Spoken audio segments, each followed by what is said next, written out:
¿Me repite? Ya, ok. Que Perdón. como que su compañero Marcelo mencionó acerca de que una de las casos que podrían ocurrir era en donde ocurría una hemorragia. Y me gustaría saber si recuerda cuáles eran, qué elementos podría utilizar usted para poder discriminar si es que un sangrado es venoso o arterial.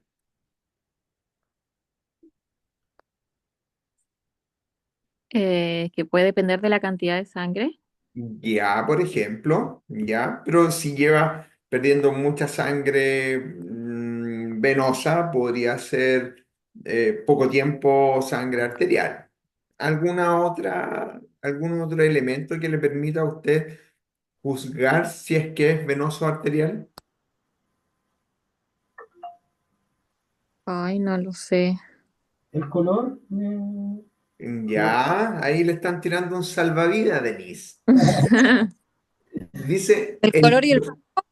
el color y el flujo. Claro. Perfecto. ¿Cómo sería gracias Marcelo, cómo sería el flujo en un sangrado arterial?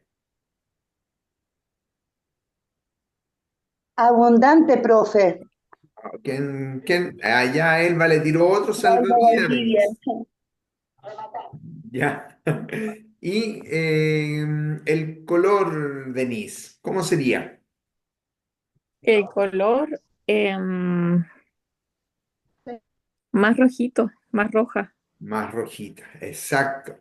Y algo también dijo Marcelo con respecto a síntomas que podrían dar cuenta de que una hemorragia no está no está controlada.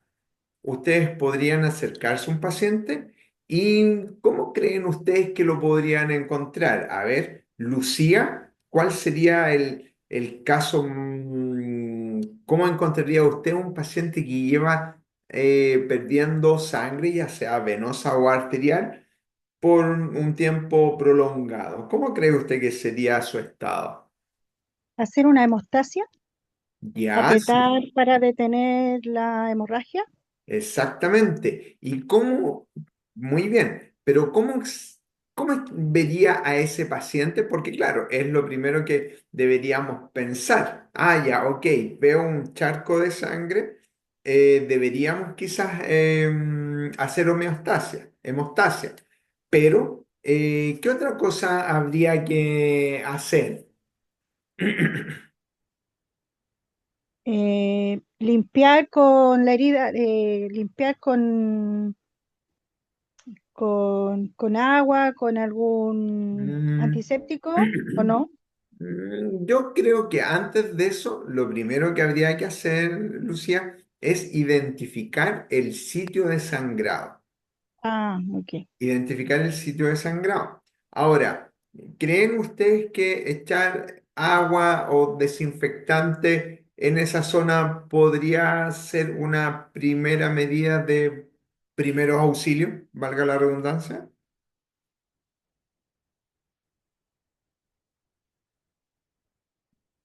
¿Katia? ¿Katia?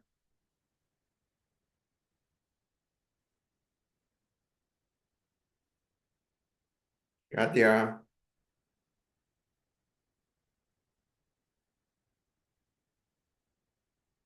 ¿Me escucha? ¿Ahora sí? Ahora sí. Sí. Me distraje tratando de buscar el, Ah, el audio.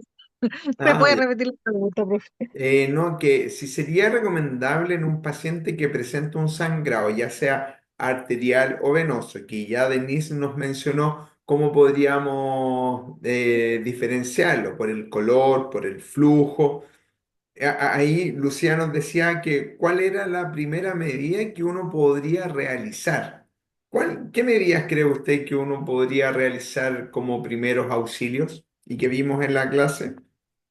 Eh, Detener el sangrado. Presionar Ya. para detener el sangrado. Ya, pero primero tenemos que identificar dónde está, ¿cierto? O- Claro. Obvio. Después, ¿Cuál sería la segunda medida que podríamos realizar? ¿Podríamos limpiarla quizás con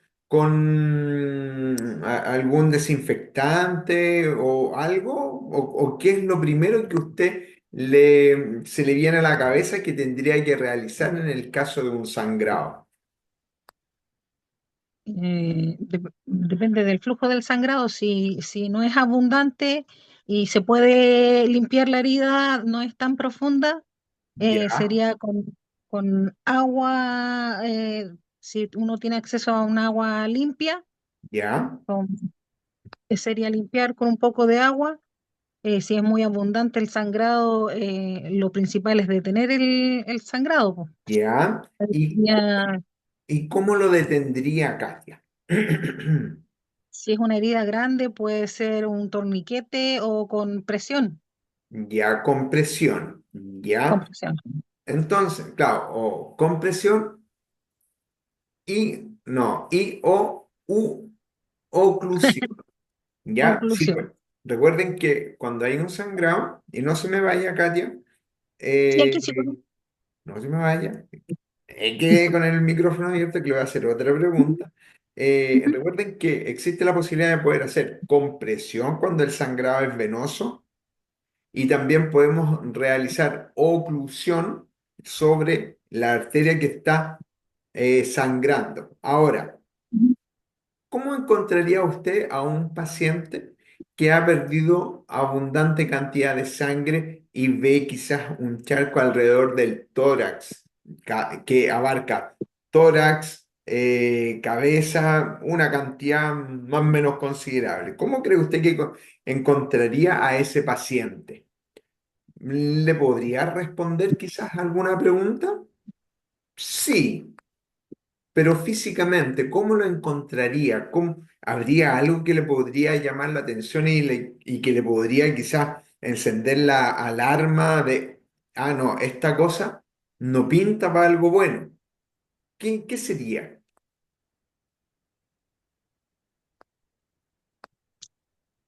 Que va a depender de las circunstancias, porque en un atropello pueden Ya, ser múltiples heridas las que estén provocando un sangrado tan grande, pero ya, en general cuando son, como me ha tocado ver, ya, accidentes así de atropello, oh, eh, en general es una sola la herida más grande que es la que provoca el sangrado. ya, Es buscarla si la persona no está tan consciente como para decir dónde le duele o dónde él siente el daño, a ocultarlo. ya, a ocultarlo, ya, ya, podría ser. Podría ser, pero ahí nos saltamos un par de cositas. Tienen que recordar, muchas gracias, Katia. Tienen que Ya. recordar que lo primero que tienen que hacer cuando ven un paciente que tiene, o sea, que visualmente ustedes logran observar una lesión puntual, ya, ok, tenemos esa lesión puntual y vamos a ir de manera dirigida. Primero vamos a localizar la lesión.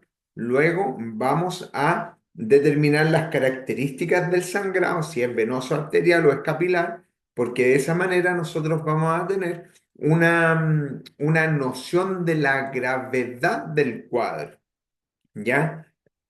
¿Por qué les pregunto cuáles serían los signos o síntomas que podríamos observar en un paciente que ha perdido abundante cantidad de sangre? Porque eso nos puede ir preparando, ya psicológicamente o mentalmente, para el paso que viene a continuación. Eso es súper relevante y eso es súper importante que se lo puedan grabar. Recuerden que la semana pasada lo que enfatizamos era en que habían eh, traumatismos que podrían generar lesiones y esas lesiones podrían ser heridas de la piel. Ok, pero también entrábamos allá y en esas lesiones de la piel hay varias en las cuales nosotros podemos hacer cosas, sin duda, como primer auxilio. Recuerden que estaban las heridas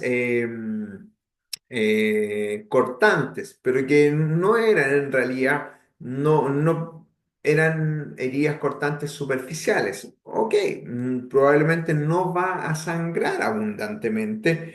Puede que efectivamente, dependiendo de la zona de corte, siempre me acuerdo de un paciente que estaba trabajando con una galletera y se le soltó el disco y se cortó esta zona. Es completamente distinto cuando el disco hace un corte transversal a cuando el disco puede llegar a hacer un corte longitudinal. ¿Por qué? Porque puede existir la posibilidad de que no pase a llevar o no dañe estructuras ni vasculares ni nerviosas.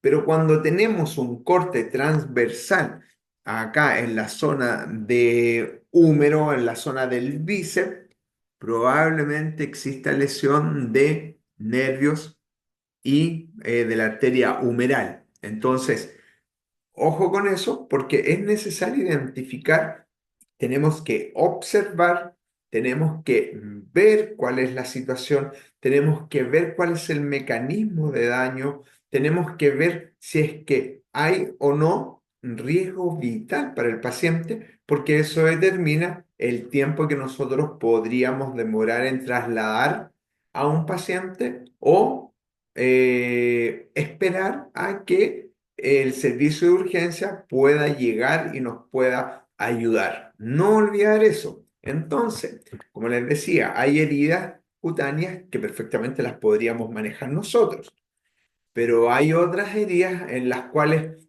difícilmente vamos a poder manejarlas, como en el caso de la atrición. No sé si se acuerdan, en donde existía compromiso de piel, existía también compromiso probablemente de tejido muscular, de tejido óseo, hay fracturas entre medio, y en esas difícilmente vamos a poder hacer algo.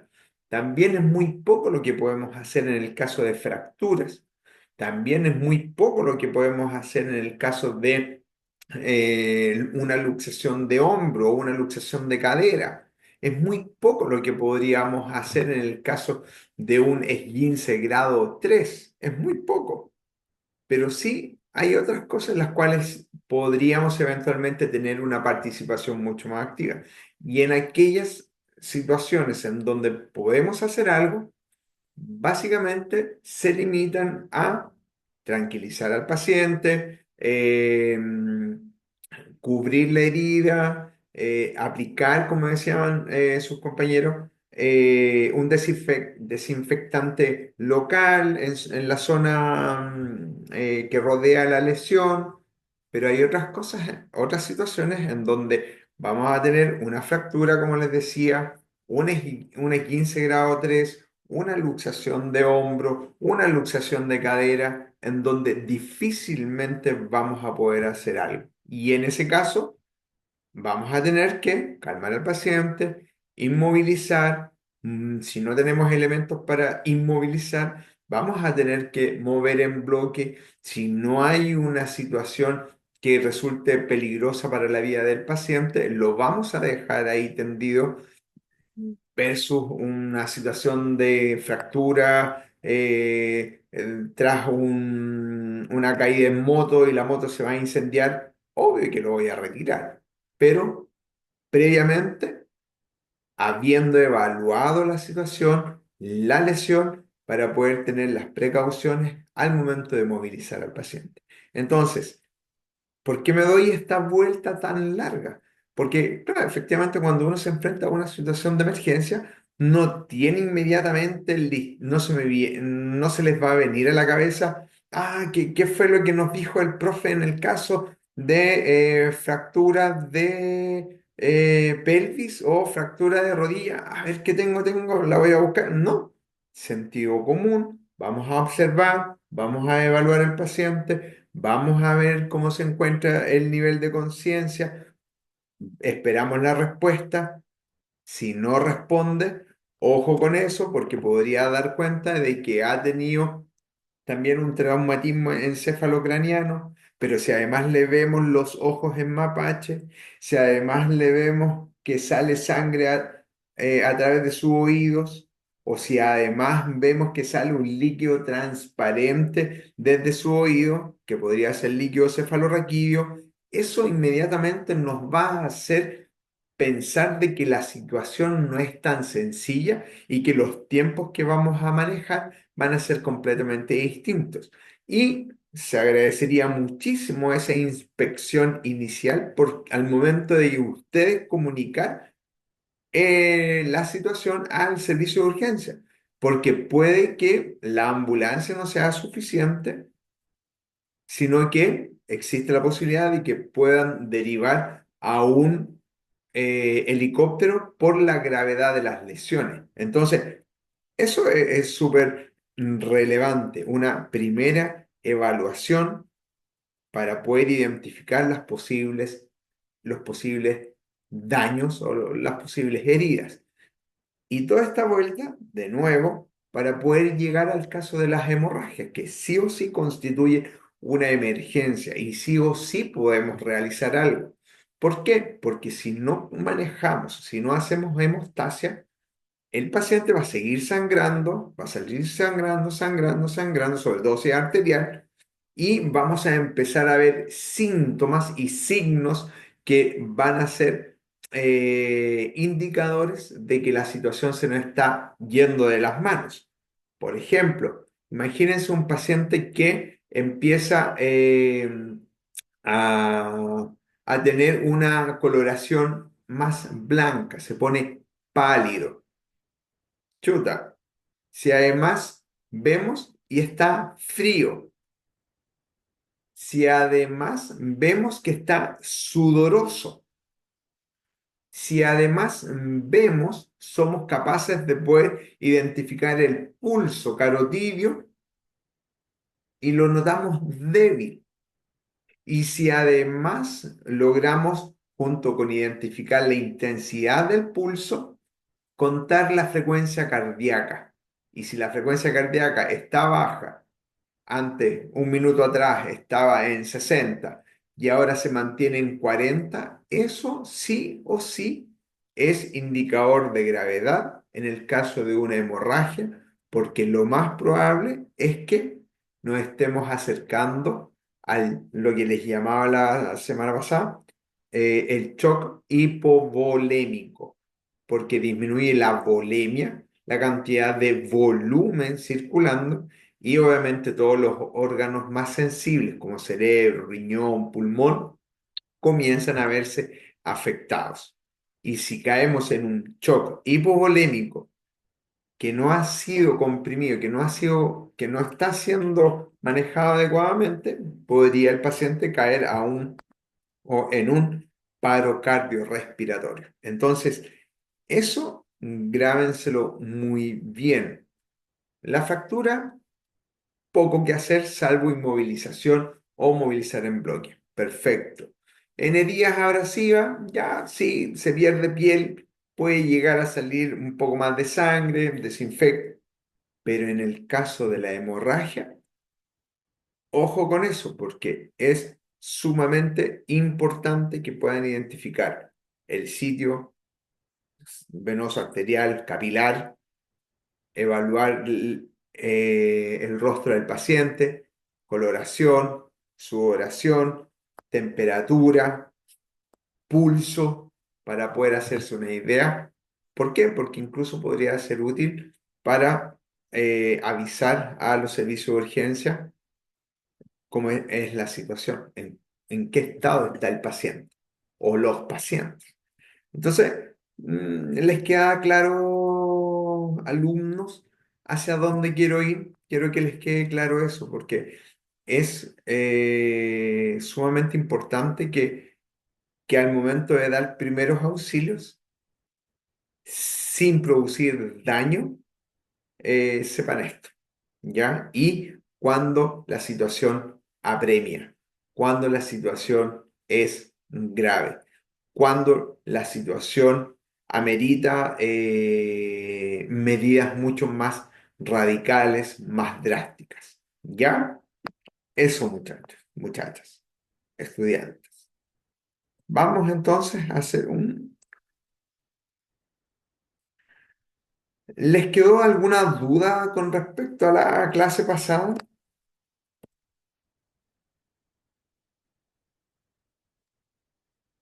¿Les quedó alguna duda? No, profesor. Hola, Gracias. profe. No, Dudas pues, no, pero como igual es harta información nueva, de repente cuesta retenerla. Así que estuvo bueno el repaso que hizo. Ya, me parece, porque recuerden que finalmente, chuc, chuc, chuc, chuc, acá, ¿dónde está? Por ejemplo, acá, miren, hemorragia, según tipo y lugar de producción. Hemorragia capilar, claro, va a salir un poquito de sangre, no va a salir a chorro, no va a ser un sangrado tremendo. Por tanto, vamos a tener tiempo para lavar esa zona con agua, realizar una curación simple y vendar. Listo. Después para la casa y dejar que los mecanismos de coagulación hagan su trabajo. Pero en el caso, en la contraparte, en la vereda completamente opuesta, tenemos las hemorragias arteriales acá. ¿Y qué vamos a tener tiempo para poder lavar la zona con agua? Cero posibilidad. ¿Vamos a realizar una curación simple y vendarla? Tampoco. ¿Qué vamos a tener que realizar? Nos tiramos encima de la herida, de la arteria que está sangrando y vamos a colocar un paño limpio en la medida que sea posible.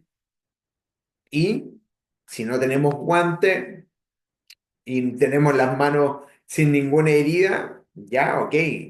Coloco por último el puño, los nudillos sobre la herida, fuerte y puedo llegar a... Ahí, ahí se ve, no, ahí tampoco. Ahí, ¿se ve o no? Sí, algo. Ya, y comprimo fuerte sobre la zona por donde está saliendo la sangre. Levanto las extremidades afectadas. ¿Para qué? Para que, como la sangre tiene que vencer, si estoy acostado y levanto el brazo, ¿qué logro con eso? Que no llegue tanta sangre hacia la extremidad y de esa manera evito que la presión arterial caiga y si cae la presión arterial, va a caer también el flujo de sangre que sale a través de la herida. Ojo con eso, sobre todo si es extremidad inferior, que es más fácil, o si tiene una lesión a nivel de la arteria radial o cubital. Vamos a levantar el brazo y vamos a realizar una compresión intensa, intensa. No tengan miedo. Profe, Darien, dígame. profe, una consulta. ¿Qué tan efectivo es hacer un taponamiento en una hemorragia arterial? O sea, mira, si tú te das cuenta acá, en ambas hay que realizar compresión, ¿ya? Mira, acá dice ubicar, primero acá te dicen que tienes que ubicar la arteria que está sangrando, perdón. Claro, Y después dice comprimir fuertemente, incluso ocupando el propio peso de tu cuerpo. Eso implica una presión constante, ¿ya? sí. Acá, ¿cuál es la diferencia? Probablemente el tiempo que vas a tener que estar comprimiendo. Y ahí o sea, ¿cuánto tiempo? Acá recomiendan 5 minutos, ¿ya? ¿Por qué? Porque es el tiempo que podría tardar en los mecanismos de coagulación que están acá arriba mencionados, podrían empezar a actuar para poder formar un tapón, un coágulo que va a limitar la salida desde el vaso venoso, ¿ya? Entonces, no sé si ahí, Darien, respondo un poco tu pregunta, pero Claro, no, sí. Dentro de lo que estaba leyendo acá y todo, explicaba que había que colocar, bueno, si uno tenía unas gasas y todo, se colocaba una gasa primero y esa gasa se mantenía hasta cuando llegaran los paramédicos. Si se mojaba y todo, uno tenía que volver a colocar encima de esa, nunca sacar la primera gasa. exacto, porque si lo Claro, haces, y puede- compresión. Claro, porque si lo haces podrías estar sacando esto, po, Las plaquetas, el claro. coágulo que se pudo haber formado y al retirar el primer apósito lo arrastras Abro la herida nuevamente. y va a seguir sangrando y va a seguir saliendo sangre, va a continuar saliendo sangre. Así que Exacto. importante eso que dice Darien porque, claro, comprimimos y comprimimos. Y a veces eso simplemente podría llegar a salvarle la vida a otra persona. ¿Por qué? Porque vamos a evitar que siga perdiendo sangre. ¿Por qué? Porque vamos a evitar que caiga en un shock hipovolémico. Y vamos a evitar que el corazón, o vamos a evitar, no, o vamos a prevenir que el corazón o vamos a favorecer más bien que el corazón tenga suficiente sangre para bombear a todos los órganos nobles que se llaman, eh, y así se asegura un suministro ininterrumpido de oxígeno, de glucosa, nutrientes para que las células de cada tejido, de cada órgano, puedan seguir funcionando. Entonces, eso es súper importante. Colocar un apósito limpio si es que tienen sobre la herida y presión con el cuerpo, presionen, presionen, presionen, ¿ya? Hay que colocar al paciente en una posición horizontal porque no sabemos si es que el paciente se va a desmayar, si es que no logramos evitar que siga saliendo sangre y es mucho más fácil manejarlo en una posición horizontal, ¿ya? Además evitamos que por cambios de presión eh, puedan aparecer síntomas. No sé a quién le ha pasado que cuando se para muy rápido se marea. Eso es porque no le llega suficiente sangre al cerebro y por eso aparece el mareo. Pero imagínense que uno de los síntomas de shock es uno le puede preguntar al paciente, ¿cómo te sientes? Hoy me estoy empezando a sentir mareado. Y previamente ustedes habían estado conversando con él. Hola, ¿cómo estás? ¿Qué te pasó? ¿Cómo? ¿Hace cuánto que estás acá? 10 minutos. Ah, ya. Y de repente vemos que el paciente empieza. Ahí lo estamos perdiendo. Y ustedes no pueden, es heavy porque no. Yo creo que con este curso se hacen responsables o adquieren una mayor responsabilidad frente a situaciones eh, que pueden ocurrir en el lugar de trabajo, en la vía pública o en la familia. Yo creo que es súper importante que puedan grabarse esto, porque si no logramos contener imagínense lo sencillo que es comprimir una hemorragia venosa. Obviamente esto siempre puede ser peor. Probablemente nos podríamos llegar a encontrar con un sangrado de la vena, no sé, o una safena en las extremidades inferiores. Ya, ok, las comprimimos full, evitamos que salga, se logra formar un coágulo, un tapón y deja de sangrar. Listo.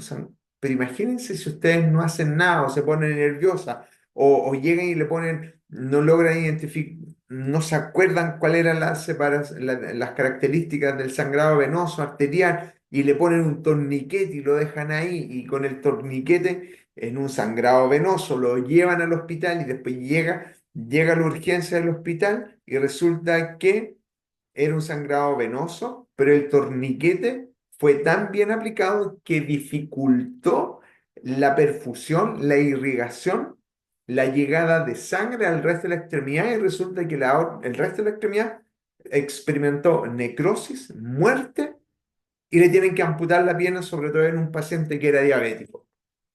Profe, otra consulta. Dígame, Darien.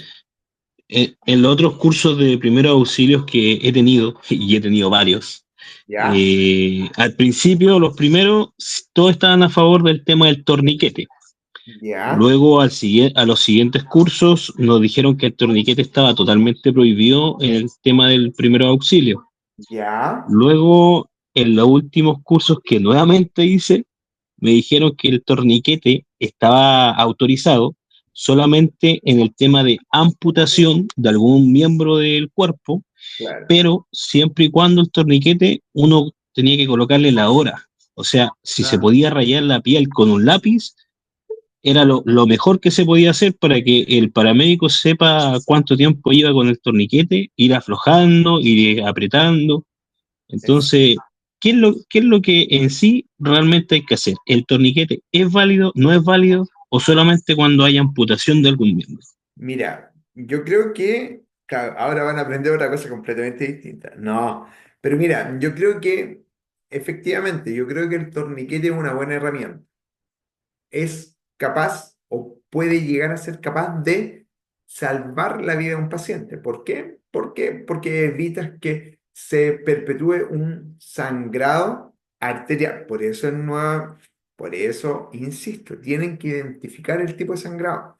Y si bien estamos destinando harto tiempo o más del tiempo que tenía pensado para revisar esto, es porque es una condición, es una situación que perfectamente puede llevar a la muerte del paciente. Entonces, nuevamente, identificar sitio de sangrado, dos, identificar si es que es sangrado venoso arterial capilar y tres, identificar si es venoso, compresión full, si es arterial, oclusión full. Si es capilar, poner un apósito, no se va a morir por eso, va a sangrar, le va a caer un par de gotas de sangre, puede haber ocurrido un desprendimiento de piel, pero cae sangre en lo que llaman en napa, no es grave, pero en el caso, como dices tú, siempre puede ser peor y en el caso, por ejemplo, que tú mencionabas de una amputación, imagínate que sufres una amputación traumática de tu muñeca. No sé, metes la mano dentro de un rodillo o no sé, la caja fuerte. No sé, me imagino una caja fuerte en donde alguien llega a la sierra fuerte o se cae contra un vidrio y el vidrio difícilmente, pero me pongo en el peor de los casos, y sufre una amputación traumática de su muñeca. ¿Y qué hay? Ahí, ahí, ahí. Y tenemos acá sangre, sangre, sangre, sangre, sangre. No podemos identificar si es venosa, no podemos identificar, pues, o sea, claramente va a ser venosa y arterial, capilar, todo, pero en ese caso, ¿qué hacemos? Porque el torniquete estaría contraindicado cuando uno se pone a pensar en que podríamos llegar a perder la irrigación de la mano. Pero cuando no tenemos nada de mano hacia distal del cuerpo, torniquete, acá nomás, torniquete, full, no hay problema, no hay problema.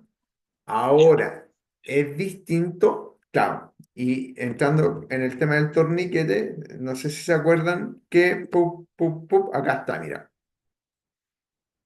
Se usa exclusivamente en sangramientos arteriales. Se liga el miembro afectado por sobre la herida a proximal. Eso tienen que considerarlo. Si tenemos una amputación acá, obviamente lo vamos a colocar acá. ¿Ya? ¿Hasta cuándo? Hasta que pare de sangrar. Se debe tener la precaución de, y ahí está lo que tú decías, Darien, desligar cada 15 minutos durante 3 a 5 minutos. Pero ahí nuevamente. ¿Qué pasa si yo desligo a los 3 minutos o a los 5 minutos y ya tengo un paciente que está en cierta medida como comprometiéndose de conciencia porque el torniquete no ha sido suficientemente efectivo y sigue sangrando y yo desligo? ¿Qué va a ocurrir? Va a seguir sangrando, va a seguir sangrando, va a continuar perdiendo sangre y podríamos acercarnos fácilmente a la condición de shock hipovolémico y paro cardiorrespiratorio. Entonces, ¿le puedo hacer un torniquete a un paciente que ha sufrido una amputación traumática? Perfecto. ¿podría eventualmente ese torniquete producir un daño en extremidades a distal? En el caso de que no sea una amputación traumática, es que ahí entramos otra vez. Pero en una amputación traumática no hay nada que proteger acá, así que torniquete. Pero la gracia del torniquete, o la precaución más bien del torniquete, es cuando tenemos segmentos que están, en teoría, indemnes distal a la lesión. Por ejemplo, si yo tengo nuevamente la arteria radial acá. Si ustedes se palpan ahí, van a sentir un pulso. Pero si yo tengo una lesión exclusiva de esta arteria, solo esta arteria, una lesión transfixiante, cortante, así ¿voy a poner un torniquete acá? No, no. ¿Por qué? Porque eso podría llegar a alterar la perfusión o irrigación de la arteria cubital, que me irriga esta otra parte de la mano. Entonces, al aplicar un torniquete acá, probablemente voy a estar afectando la irrigación tanto de esta zona, que es irrigada por la radial, como también de esta zona, que es irrigada por la cubital. Entonces, ¿torniquete es lo primero que tenemos que hacer? No. Pero si es solo la radial, vamos a tener que realizar una compresión intensa, y cuando yo digo intensa, es intensa. Recuerden cuando les toman exámenes de sangre, les comprimen acá, y ¿qué ocurre? Se empieza a acumular la sangre en esta zona con tal de que se pueda observar esa vena que está ahí. O sea, no se ven, pero no sé si me entienden lo que les estoy explicando. Eh, entonces, comprimimos acá, ligan acá, y eso ya produce una disminución de la cantidad de sangre arterial que llega al segmento distal. ¿Lo puedo mantener por más minutos o ininterrumpidamente o continuo? No, porque me va a afectar no solo la arteria que está afectada, sino que las otras arterias. Y a veces las otras arterias también pueden contribuir a irrigar las zonas que son irrigadas normalmente por la arteria afectada. No sé si ahí me explico, Darien, no sé si que alguna duda.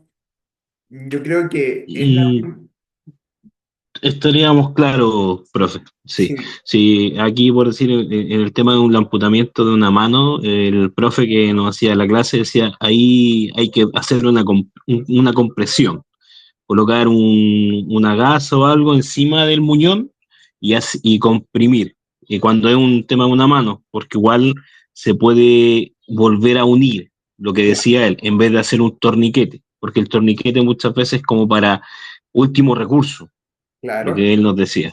O sea, claro, yo creo que es una última instancia, pero claro, uno Mm. podría pensar, ya, a ver en qué caso. En lesiones, claro, si uno tuviese quizás que hacer una distinción en lesión de un vaso o un vaso individual, torniquete no, claramente no. Ahora, siempre puede ser peor, siempre puede ser peor. Ahora, ¿qué pasa si usted, y uno se pone en el peor de los casos, qué pasa si ustedes en algún momento se enfrentan a una situación y comprimen y por más, y no tienen solo una lesión de la misma arteria? Imagínense, ya tienen dos lesiones arteriales porque el objeto llegó, saltó allá y después rebotó y dañó dos arterias. Ok, vamos a comprimir. Pero imagínense que pese, y ojo con eso, ojo con esto, pese a la compresión vigorosa que ustedes están realizando en el sitio del sangrado arterial, pese a eso, aún sigue sangrando, y ya el paciente y ya el paciente le estoy hablando y ya no me comienza a responder al estímulo verbal, ni tampoco al estímulo táctil, ni tampoco al estímulo doloroso. Ojo con eso, siempre y cuando no exista otra causa. Ojo con eso, porque podríamos estar acercándonos al shock, al paro, y si estoy solo, ¿cómo lo voy a hacer? Entonces, ojo con eso, porque en medicina no es tan, o en salud más bien, las cosas no son siempre blanco y negro, siempre pueden haber matices, y en esos matices es cuando a veces uno tiende eh, a tomar decisiones que a veces solo el tiempo va a juzgar si es que fue la correcta o no. En algún momento puede que tú hayas pensado, no, no tengo forma, y es súper válido. Ya, y en el peor de los casos, no pudiste contenerla mediante oclusión de la arteria y seguía sangrando, sangrando, sangrando, sangrando. Ok, y piensas y justificas lo que haces. ¿Sabes qué? Hice todo lo que tuve a mi alcance, pero la cantidad de sangre que salía era mucha, mucha, mucha, mucha. No puedo detenerla. Y yo sé que, y ves que el paciente se empieza a colocar pálido, se empieza a comprometer de conciencia y no logras recuperarlo. No tuve otra opción que ponerle un torniquete. No sabía qué más. ¿Y qué pasa si aplicando el torniquete en una lesión individual de una arteria, valga la redundancia, y eso logra evitar que siga sangrando? ¿Ok? Y el paciente comienza a recuperar el nivel de conciencia y comienza, ok, ahora me enfoco en cómo manejo el torniquete. Entonces, es súper dinámico y yo creo que cuando ustedes se enfrentan a una situación así, tienen que estar dispuestos a hacer la homeostasis que ustedes en su momento consideren prudente. Por eso, sangrado arterial sí es grave, pero no sé, por ejemplo, sangrado nasal. Nuevamente, ¿qué tenemos que hacer en un sangrado nasal? Comprimir y cabeza hacia abajo. Listo, nada más. Y comprimir fuerte. Comprimir eh, para poder comprimir fuerte, para poder comprimir o colapsar los capilares que podrían estar sangrando en la zona nasal. ¿Y cuánto? 5 minutos, 15 minutos. Lo que no pueden hacer es atrás. ¿Por qué? Porque si no la sangre va a empezar a descargar hacia posterior, hacia vía aérea, ¿ya? O hacia el sistema digestivo en principio y después luego podría irse a vía digestiva idealmente, pero también podría pasar a vía respiratoria. Así que ojo con eso. Lo primero, compresión fuerte. Chup, chup. Ya, estos eran los signos y síntomas. Recuerden, chicos, chicas, hemorragia, puede que sea arterial, va a salir, va a tener una salida intermitente, el color rojo, obvio, brillante, porque lleva oxígeno, y si es venosa, es una salida continua,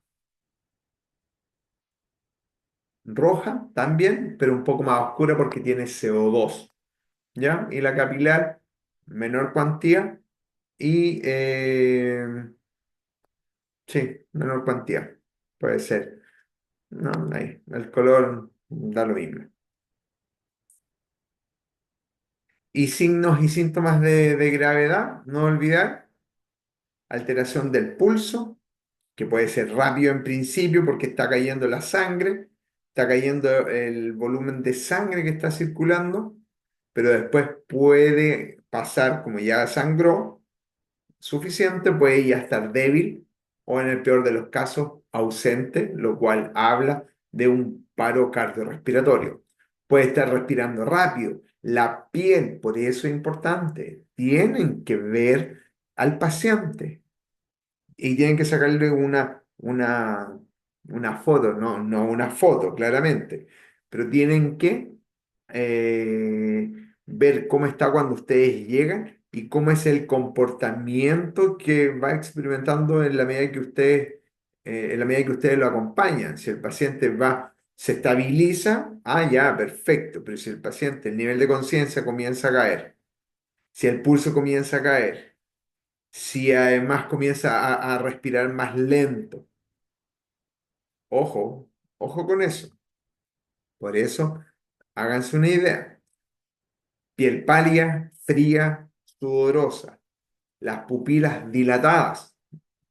No sé si ustedes han hecho el experimento, pero cuando se colocan una luz en el ojo, díganle después a sus hijos, pareja, esposo, a quien sea, o ustedes con la linterna del celular, pónganle la luz en el ojo, acá. Y fíjense cómo la pupila, que en principio puede estar en esta posición, ahí, se contrae, reflejo fotomotor. Le ponen la luz, se achica. ¿Para qué? Para que no entre tanta luz, es un reflejo. Pero a veces, pese pese a que queda, pese a la luz, las pupilas no se contraen. Y eso también es señal de gravedad. De hecho, a veces lo primero que hacen o sea, como parte de la examinación, lo que hacen los médicos es llegar y, para poder evaluar el nivel de conciencia o funciones cerebrales, y ahí ven la reactividad pupilar, reactividad pupilar. Y si es que esa reactividad pupilar no es adecuada, podríamos estar en presencia de una hipoperfusión cerebral, o sea, le está llegando menos sangre al cerebro y por tanto podría ser necesario extremar las medidas de hemostasia. ¿Descartado por completo el torniquete? No lo descarto por completamente. No lo descarto por completo. Entonces, pupilas dilatadas, hagan el ejercicio después y me cuentan qué les parece. Y se nos empieza a desvanecer el paciente. Puede que esté hablando incoherencias o ya no responda a ningún estímulo. Sed no lo vamos a poder identificar. Puede que junto a esto, respiración rápida, pálida, fría, sudorosa, pupila dilatada, aparezcan vómitos, náuseas y vómitos. Y ahí, perfectamente, o sea, lo que corresponde es girar al paciente. ¿Para qué? Para lo pueden girar, lo pueden colocar de lado siempre y cuando no tenga una lesión cervical, siempre y cuando no lo hayan siempre y cuando no esté adentro del auto y ustedes lleguen y le giren la cabeza, da lo mismo. Entonces, si es que está en el piso recostado, no tiene lesión cervical porque simplemente se cayó y nosotros lo vimos, lo giramos. ¿Para qué? Para que el vómito pueda salir y no se vaya a la vía aérea. Porque lo peor que le puede pasar a una persona es que vomite estando acostada y comprometida de conciencia. ¿Por qué? Porque aquellas personas que están comprometidas de conciencia tienen el reflejo tusígeno abolido. O sea, no van a toser, no van a hacer arcadas y probablemente todo ese contenido de vómito va a pasar directamente a pulmón y va a ser una neumonía extensa, principalmente en el campo pulmonar derecho. Ojo con eso, náusea y vómito. Si va a vomitar, lo colocan de lado. Primeros auxilios, muchachos, muchachas, estudiantes, detener el sangrado, detener el sangrado. ¿Para qué? Para prevenir el shock y, obviamente, cuando uno, antes de llegar, no se olviden de eso. A veces uno se olvida al ver quizás una situación ahí tan compleja. Pero ¿qué es lo que hago? A ver, no, tenemos que llamar, si vemos a un paciente, somos los primeros en llegar y vemos a un paciente que tiene un charco de sangre o tiene, no sé, una herida penetrante cardíaca y que por ahí empieza a salir sangre. La idea es prevenir el sangrado, prevenir el shock, detener el sangrado, prevenir el shock. Ah, ya, y para allá iba. Llamar 131, 131, mire, mi nombre es Mauricio, estoy en la intersección de la calle, no sé, Manuel Rodríguez Manuel Rodríguez con Alameda y me encontré con un paciente, con una persona que tiene una herida penetrante torácica o tiene un corte extenso en la zona de rodilla, en la parte posterior y está sangrando. Ok, ya, voy a realizar hemostasia. Ya, ok. No voy a cortar, voy a esperar acá que ustedes me den la posibilidad. Doy mi número de teléfono en el caso que quieran cortar para que se puedan contactar nuevamente conmigo, pero voy a tener el llamado ahí continuo, no hay problema. Ok, ¿qué hago? Si tienen duda, oye, mira, estoy acá, ¿qué hago? No, tienes que realizar esto, este otro. Ah, ya, ok. ¿Sabes qué? Realizo compresión de la zona posterior de la rodilla. Ah, ok. No, ¿sabes qué? Sigue sangrando, no sé qué pasa. Y ya el paciente, el nivel de conciencia está bajando, lo estoy perdiendo. Ya, ok. Ya, la ambulancia llega ya en 10 minutos. Chuta, probablemente a esa tasa la cantidad de sangre que va a perder va a ser demasiado. Ya, ok. No tengo otra opción. Le pongo un torniquete. Listo. Oh, dejó de sangrar, pero tenemos 10 minutos para poder esperar la llegada de la ambulancia. Eso. Ojo con eso. Signos y síntomas de gravedad que lo van a tener que observar durante toda la vida. Y si aplicamos esta misma dinámica para lo que vamos a ver después, en donde tenemos que identificar la situación grave. La situación grave, crítica, pre-paro cardiorrespiratorio. Eso es lo peor que nos puede pasar. Nuevamente, una herida cortante en esta zona, ya probablemente voy a perder sangre, pero no me voy a morir desangrado. Pero es distinto una herida cortante acá, en donde sí puedo llegar a morirme, puedo llegar a morir desangrado, ¿sí? Entonces, eso, chicos, chicas, estudiantes, alumnos, ¿ya? Y ahí después tenemos la hemorragia, el manejo. Ante una hemorragia, de nuevo, controle la hemorragia, aplique un vendaje si es posible, pero la idea es poder realizar con una poso y con un polerón, una polera, lo que sea, una compresión, ¿ya? Y evitar el shock, ¿ya? Eso. Las quemaduras las habíamos visto, ¿cierto? Sí, las fracturas, las luxaciones, sí, eso. Ya, ya chicos, chicas, hoy me cuesta decir, ya estudiantes, eh, tenemos unos 10 minutitos de reposo y vamos a pasar a lo que llaman OVACE. Obstrucción de la vía aérea por cuerpo extraño en adulto, ¿ya? Para que ahí podamos avanzar y mientras tanto vayan a evaluar el reflejo fotomotor colocándole la luz a algún familiar para que puedan ver qué es lo que ocurre, ¿ya? Así que, ¿alguna duda hasta el momento?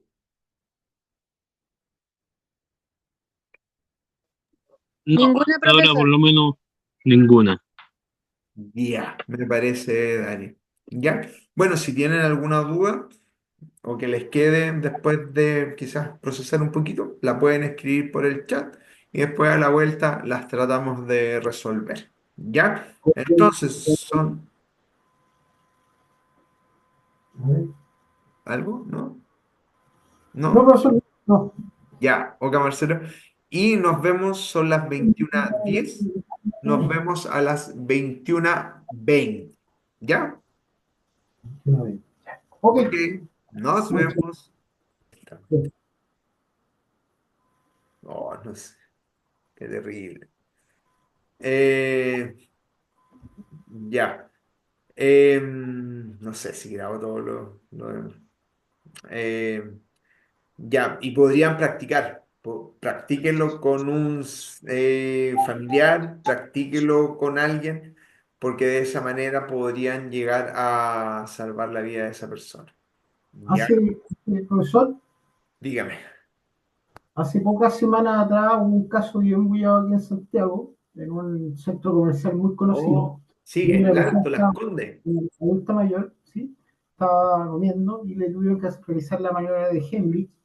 Gente que es de salud, digamos, no una persona cualquiera, sino que lamentablemente en este caso la persona falleció. Sí, Falleció de de acuerdo, diabetes. perfecto. Yo estuve viendo ese caso, me acuerdo con mi señora, y creo que escuché a la persona o el médico que estaba explicando ese tema, que por ejemplo, si uno le pasaba, lo podía hacer uno mismo y oprimirse, digamos, esta zona con una silla. No sé si podrá hacer. Exacto, sí, de hecho ahí habría que revisarlo. Buenas noches, Catalina. Habría que revisarlo porque acá en este video aparece que no es recomendable. Ahora, si Claro, estás solo, claro, puedes marcar el número 131, pero no vas a poder hablar porque no, finalmente tienes una obstrucción grave, severa, no hay nada de flujo. Yo no voy a tratar de ya, si no encuentro a nadie, claramente me puedo tirar sobre la silla y puedo tratar de generar una compresión abdominal para poder tratar de generar un flujo expiratorio y de esa manera tener las chances de poder eliminar el cuerpo extraño. Pero claro. sí, de acuerdo contigo, Marcelo. Y sí, yo creo que es difícil tratar de explicar el hecho de que esa persona haya muerto en un mall. eh, yo desconozco los detalles, pero quizás habrá sido un objeto demasiado pequeño que pasó no solo en la vía aérea superior, sino que pasó a la vía aérea inferior, se alojó en tráquea, no hubo forma de sacarlo y finalmente cayó en paro y no volvió a salir. Sí, desconozco. Puede Pero ser el estado avanzado, el avanzado de edad que tenía el adulto mayor, ¿eh? Creo que tenía algo más de 80 años, no recuerdo bien, pero tenía una edad ya no promedio, sino que ya era una edad ya, avanzada. tirado para arriba. Sí, eso lo Claro, vuelve mucho más frágil también. claro, por eso. Ya, Pero, dejamos lanzada la idea del OVACE, obstrucción de vía aérea por cuerpo extraño, y ya la próxima semana vamos a empezar a ver aún un poco más de detalles. Y qué lata que esta cosa de la grabación se pierda. Ya, pero queda. Ya, ya pues, estudiantes, que buenas estén noches, bien, profesor. Buenas Hasta noches. luego. cuídense. Buenas Buenas noches, noches, cuídense, profesor. Chao, chao. descansen. Buenas Gracias, profe. noches. Buenas noches.